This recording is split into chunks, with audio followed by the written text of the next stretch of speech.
Tom, it's good to be with you. How are you? Good to be here, doing well. You know, we've been encouraging young people, especially young men, Tom, for quite a while. And the insanity that these guys are growing up in, this toxic culture that they're growing up in, it's amazing to me that they're actually, can wake up out of this thing. And they're saying Yeah, something's wrong, huh? They for voted sure. for Donald Trump in bigger and bigger numbers, and they're looking for answers.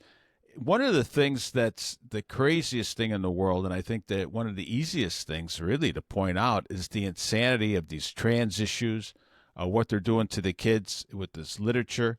You wrote an article. I think I'll pull this up, Tom. Here's your article. What happened in Deerfield School District 109? You want to talk just a little bit about that?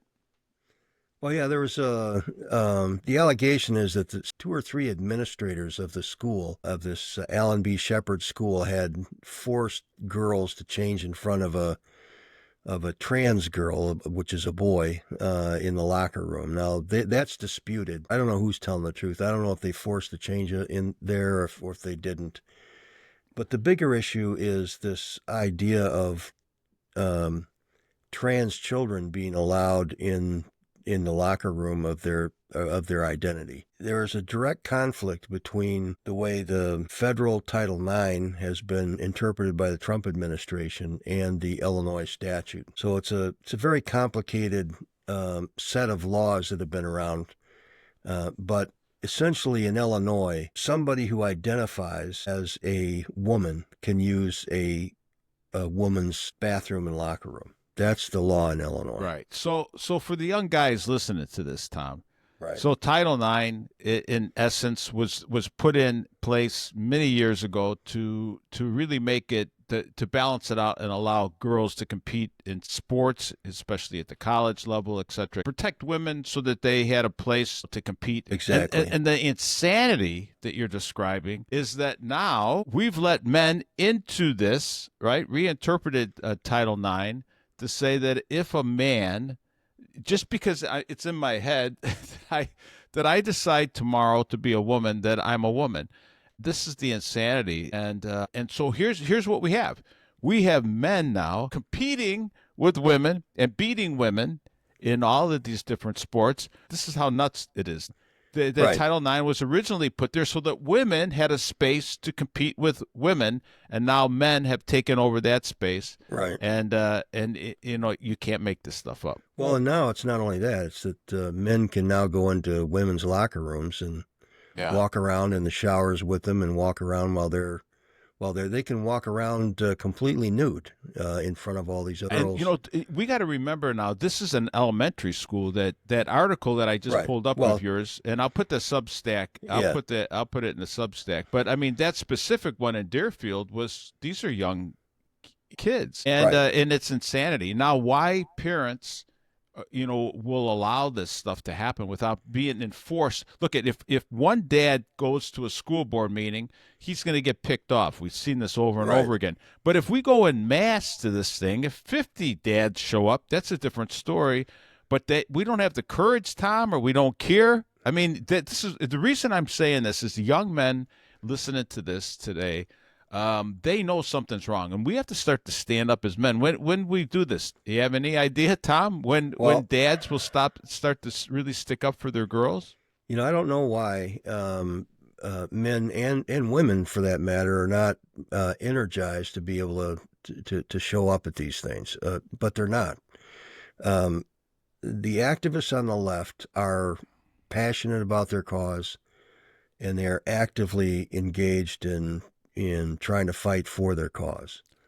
Those of us on the right um, are indifferent. They're just not showing up. In Deerfield, they had two different meetings that addressed this issue. At both board meetings, the people who were pro-trans outnumbered the people who were opposed to boys and girls locker room by a significant number, and there was a significantly more pro-trans people who spoke than those who were in favor of keeping the boys out of the girls locker room. Now, so it appears as though that the number of people that promote this idea vastly outnumbers those conservatives like us who are opposed to it. And yet, really, it's an 80-20 issue, and the 80 is on our side. Here's the thing that we all know, and young men know this too, that there's just mass propaganda, Right. and the mass media covers this thing now. So these people that are pro-trans, which is insanity, first of all. So what we're Right. talking about is insanity, and it can't happen. It can't happen by science.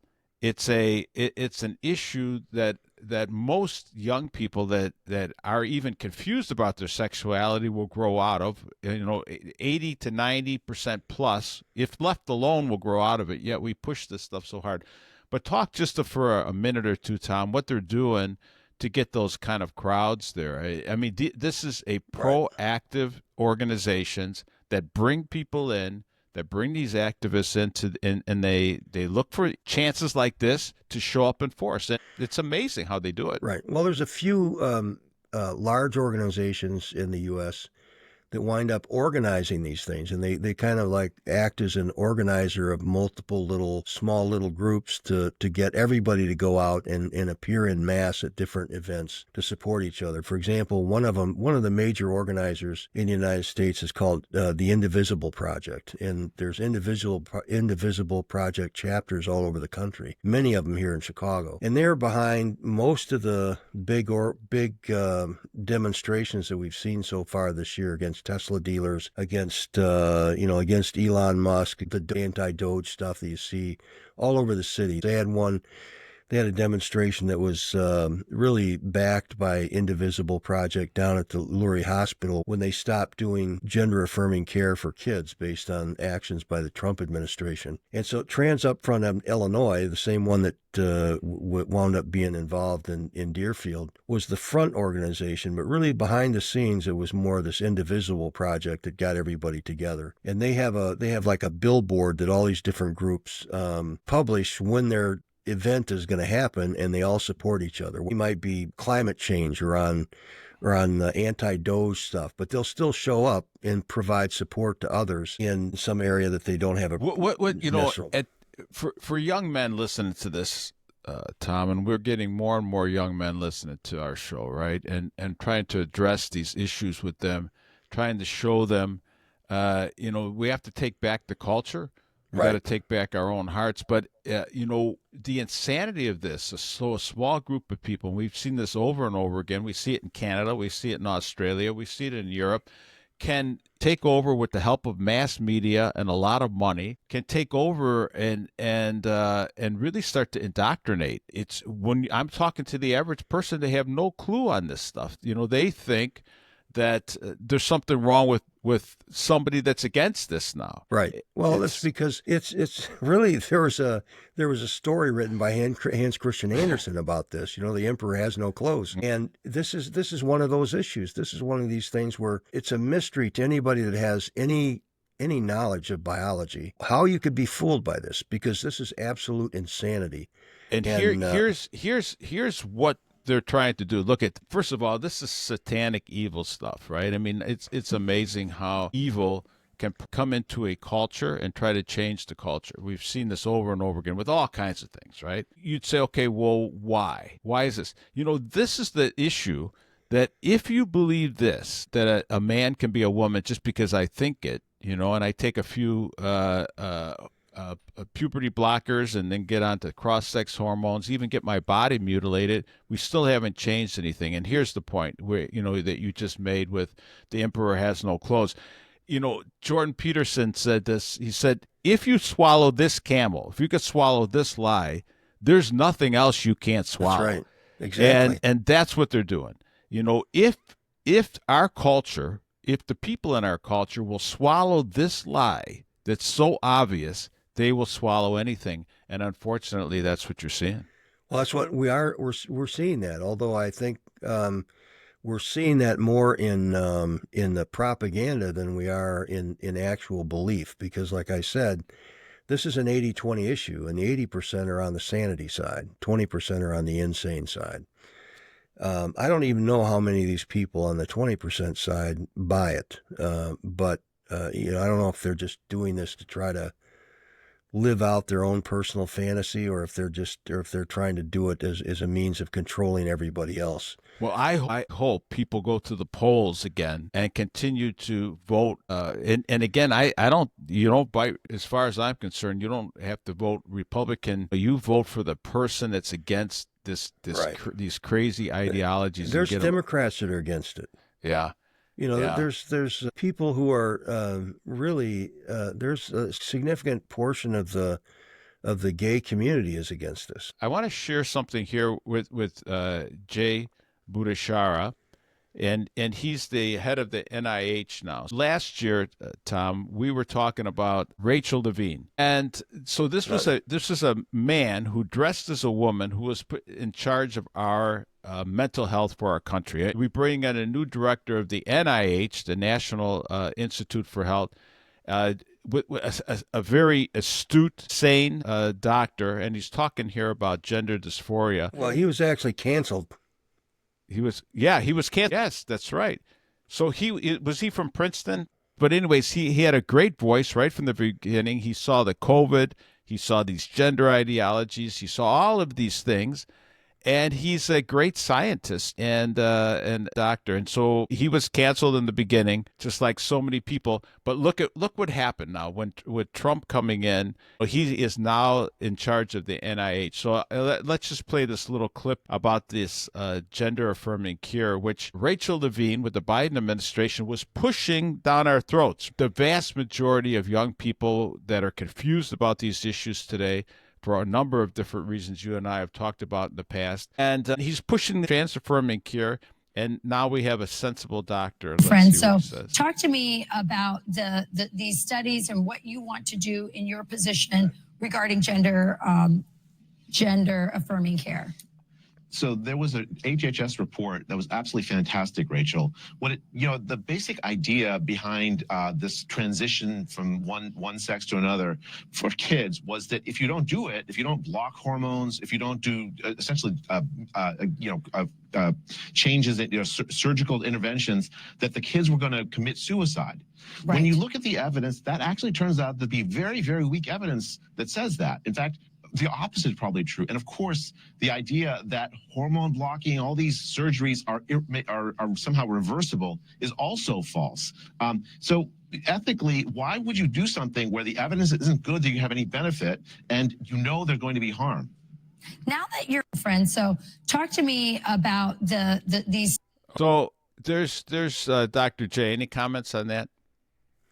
Well, he's returned sanity to our health system. Mm-hmm. It's amazing to me that the United Kingdom, of all places, the Supreme Court in the UK, 5-0 ruled 5-0 that there's male and female, and that's it. It's based on biology. They just recently did that. I don't know when our Supreme Court's going to do it. Of course, we got one justice that's going to vote against it, so it's definitely not going to be 9-0. Yeah. It shows you when on almost every news station yet. Look, my wife watches some mainstream news. Right. She's got it on when I walk downstairs, and she'll ask me a question, and I'll answer it, and she'll say, "Well, I never heard that before. Give me an example." So it was about this deportations, and I showed her a clip of the amount of people that were deported, illegals that were deported by Obama and the Bush administration. It was amazing how many, right. And Trump has not got a chance to get anywhere near those numbers that were deported.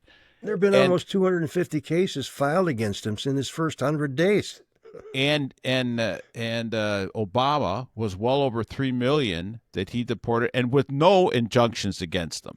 Right. And my wife didn't believe it because she's just watching this mainstream media, and so I put it on for her, a clip yesterday.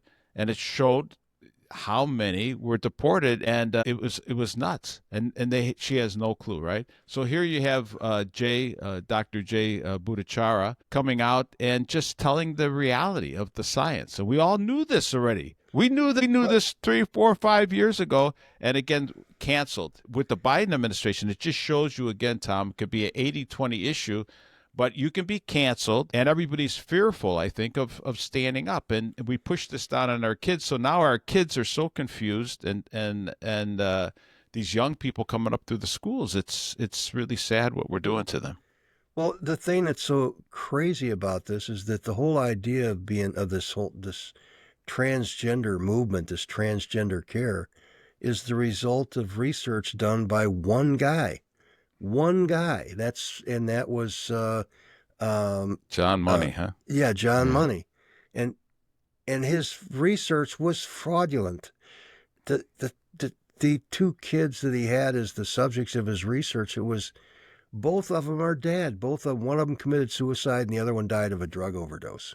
Yeah, you cannot make this stuff up, can you? So why would you follow research that's based on two people whose life was destroyed? Speaking of this, I'm going to show you one other clip, and then I want to go to the book that you and I were talking about. Here it is. This doctor, talk about being canceled. So here's a whistleblower coming out of a facility in Texas where they were doing this gender affirming cure and operations on young people, and he was canceled. He was almost put in prison for 10 years. Again, you could see the danger of this when these rogue governments like the Biden administration are just corrupt and just pushing these ideologies down on the nation. Well, they can take and weaponize our DOJ, the FBI, the CIA, which they did, and just create chaos, Tom, and suppress the 80% with this, the 20% that'll go along with this stuff. My name is Eitan Haim. I'm a general and trauma surgeon. I was the anonymous whistleblower who exposed Texas Children's Hospital, the largest children's hospital in the world, for lying about the existence of their transgender program, a program that would manipulate, mutilate, and sterilize healthy young children. The reason I'm here today is because for exposing this truth, my own government manufactured a case to send me to prison for 10 years. Dr. Haim, can you just share, why did you decide to speak out against gender reassignment practices at Texas Children's Hospital? Yeah, so the reason, and that's a really important question, because what would animate a person to risk his entire career to blow the whistle about something like this? And it was because all of my experience working with children at Texas Children's Hospital, which is an amazing hospital, by the way. They have some problems in their leadership. What the doctors do, what the nurses do on a daily basis is amazing. The reason is because I understand and I've seen the effects of what these blockers do, what these hormones do, and what these surgeries do. They are destroying the lives of these children. They're putting them down a road where they become a chronic medical patient that they can never come back from, and especially the surgical complications. Okay. So the reason I wanted to bring up that clip, Thomas, because this isn't just talk, is it? No. On that a little bit, because you know so well from studying this stuff what we're doing to our kids. It is insanity and corrupt and criminal.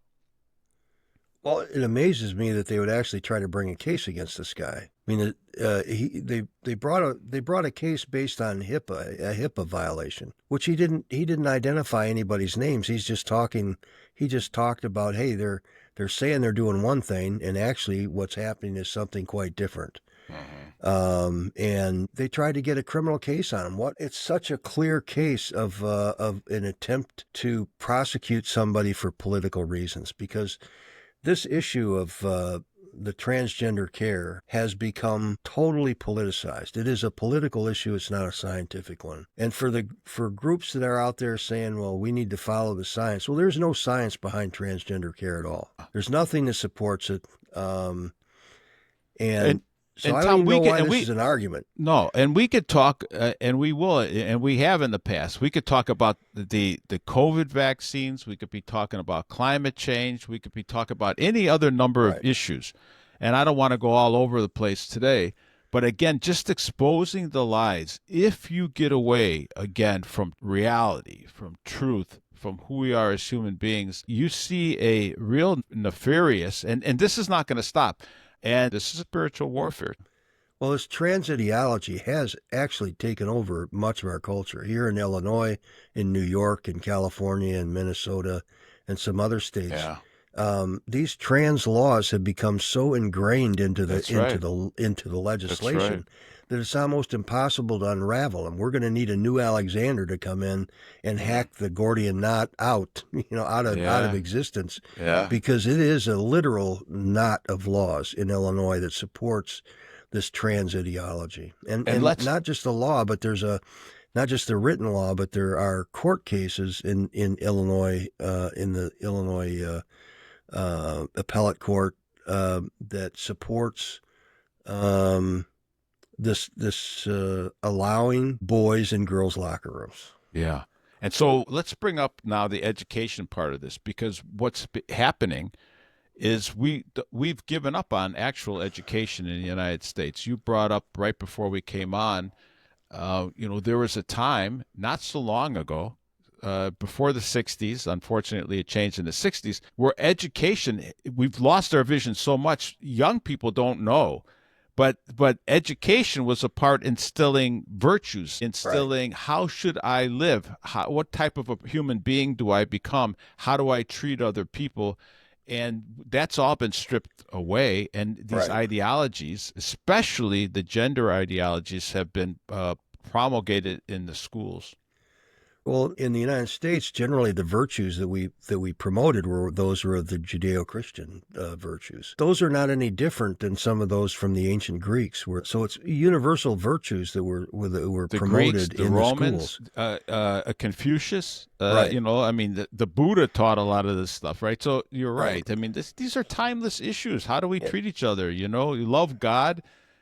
Some higher power at least, and then love your neighbor. Right. And that's our point with when I was talking about these radical Muslims, that it's not just the individual Muslim, because I do know some wonderful Muslims here in the United States, but they are assimilating into the American culture, and if they go to some kind of mosque or something, you can't just be violent. You can't be just there to dominate and take over our culture. And unfortunately, that's what's happening in all over Western Europe and in Scandinavia too. Let's talk about what we're doing to young people right here in school. So I want to show you.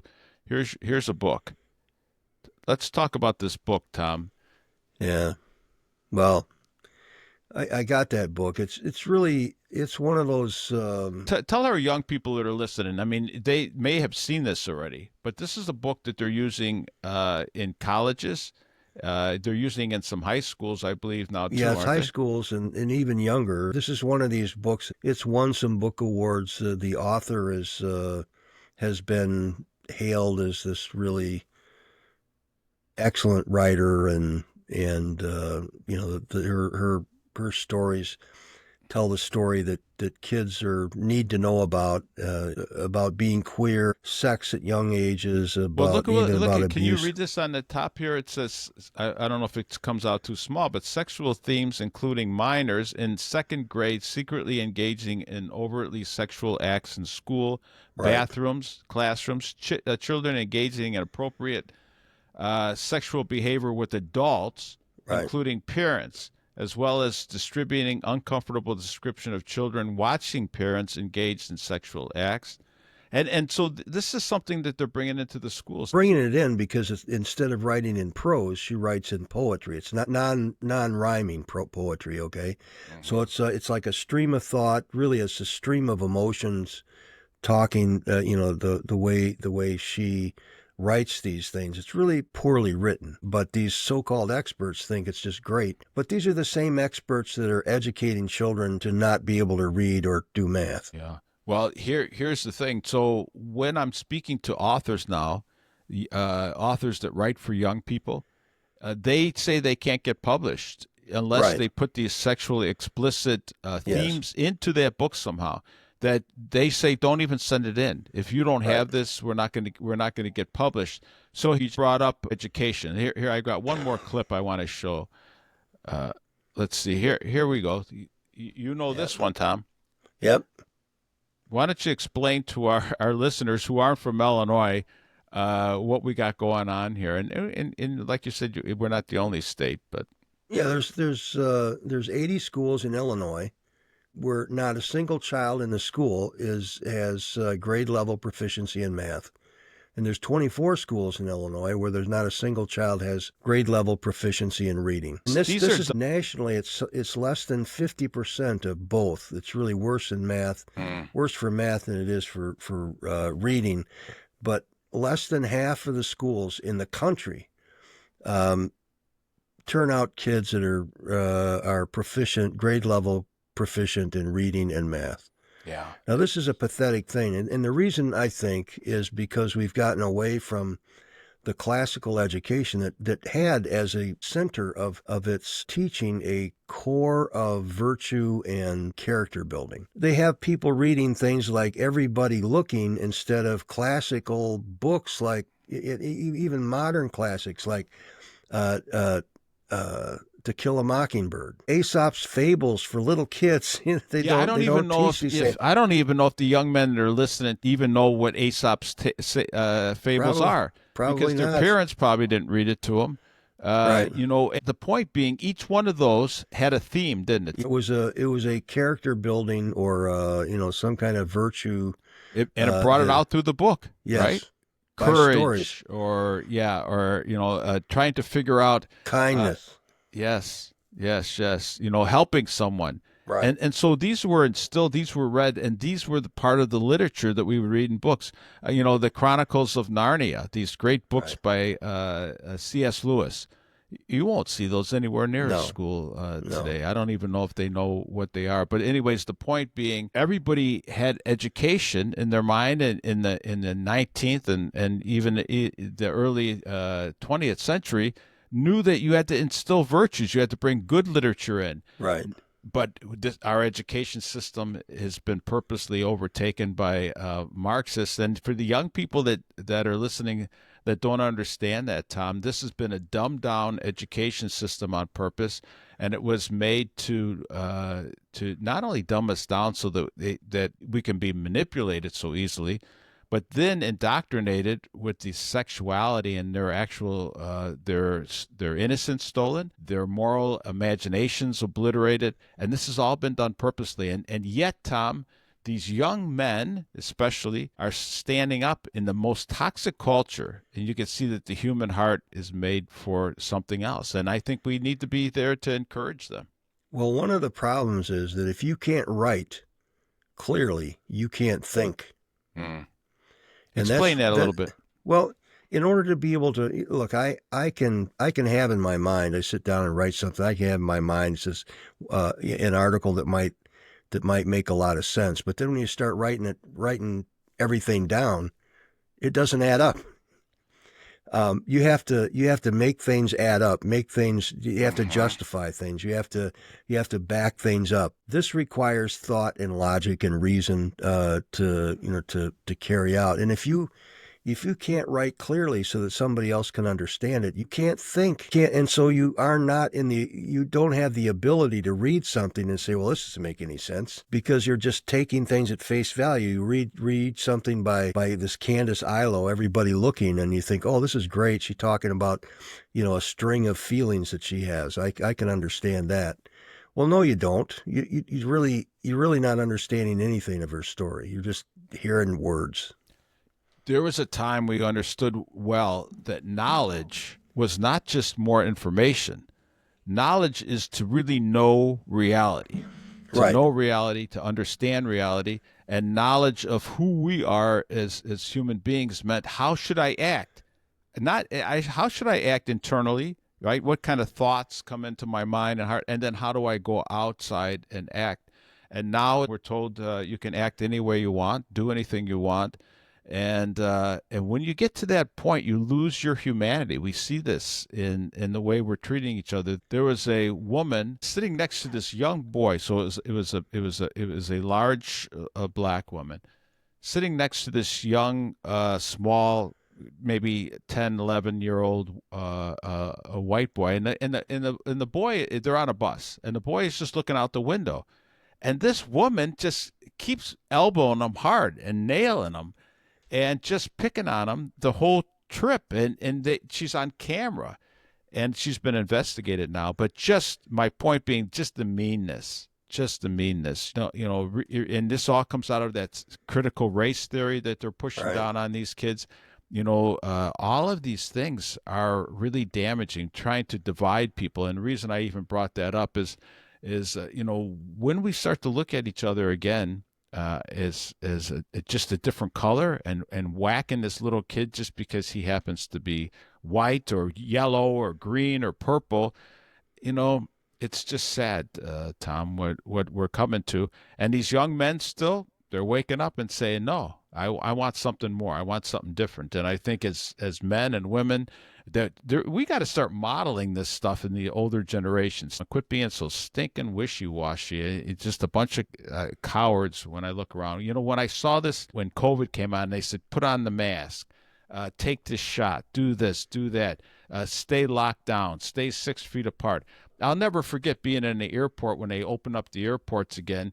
The whole time on the background, I heard these announcements: stay 6 feet apart, stay 6 feet apart, keep your masks on. As soon as we got in line for that airplane, everybody crunched up next to each other. They put me right next to a person where my shoulder is rubbing his shoulder. People are eating, they're pulling their masks down to eat, right? Yeah. And nothing mattered anymore. And it was all a facade, Tom. It was all a lie and a lot of baloney. Yeah, I don't even know how these people can look themselves in the mirror. Fauci and Deborah Birx and all those people, that it's just so disgusting what Tom, they did. They're disgusting, right? Yes. They were disgusting, but they were at least out for money, power, whatever it was. You know who's really got me was all of the people walking through the airport. The average person didn't have the courage to do anything. I remember being in a Costco. I wouldn't wear a mask, and I'm in this Costco, and I was the only one without a mask on. And this lady comes by me with a mask, pushing her cart, and I thought she was gonna, yell at me, right? We got used to being yelled at if you didn't wear a mask. And she said, thank you. And I'm thinking, yeah, well, that's nice of her to say thank you, that I'm standing up, but why doesn't she do it, right? Anyways, Tom, unless I guess my final message, unless you really have a belief higher than ourselves, and I'm going to call it a Christian belief, a belief in Jesus Christ, it's amazing. Pope Benedict the 16th, the Pope before Francis, said that at first when you take God out of your culture, out of your life, out of your marriages, he says everything goes along like it did before, like it didn't make any difference. And then it doesn't. You know what I mean? So there's a little lag time. Just because I throw God out of the culture and we threw prayer out of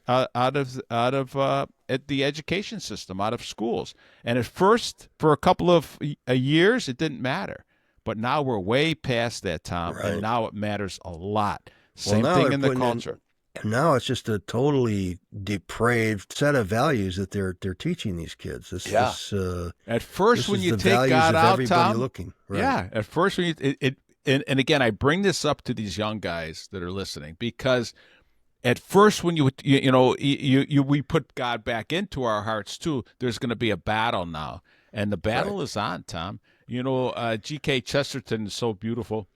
He said, "Look, if you're all floating downstream, you don't even notice it, right? You're swimming with that proverbial frog and slowly, getting indoctrinated, and you don't even notice it." He said it's when you stand up against the current that, boom, now you start to feel it, and that's what happens. That's where these cancellations are.